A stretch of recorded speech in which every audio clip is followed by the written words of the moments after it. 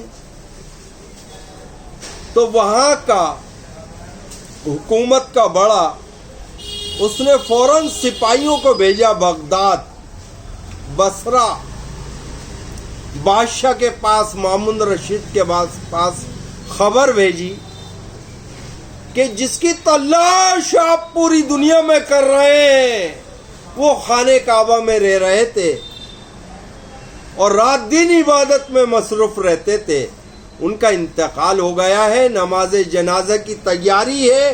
خبر لگ گئی ہے ہمیں کہ وہ شہزادے ہیں، آپ کے بیٹے ہیں، اس لیے آپ تشریف لے آئیے. مامون رشید آئے، بیٹے کو دیکھ کر بہت بے اختیار روئے. خیر، پھر دفن کیا. دفنانے کے بعد مامون رشید جب قبر میں مٹی ڈال رہے تھے، مٹی دے رہے تھے، تو چہرے پہ مٹی لگ گئی. تو ان کے خادم مخمل کے رومال سے چہرے کی مٹی صاف کرنے لگے. مامون رشید نے کہا میرے چہرے سے مٹی صاف کرتے ہو؟ میرے جگر کا ٹکڑا، میرا بیٹا من مٹی کے نیچے دفن کر دیا گیا. دوستو، عبرت لیں ہم. وہ نوجوان کم عمر کا لڑکا تمام عیش و آرام پہ ٹھوکر مار دی، اللہ کی راہ میں نکل گیا. ایک نہیں، لاکھوں ایسے واقعات ملتے ہیں. بادشاہوں کے بیٹے شہزادوں نے حکومت پہ اور محل کے عیش و آرام میں ٹھوکر ماری ہے دین کے خاطر. یہ ہے دین پہ عمل کرنے کا مزہ. اللہ قبول فرمائے، کہنے سننے سے زیادہ عمل کرنے والا بنائے. سبحان ربک رب العزت عما یصفون وسلام علی المرسلین والحمد للہ رب العالمین. اللہ حافظ. اوکے،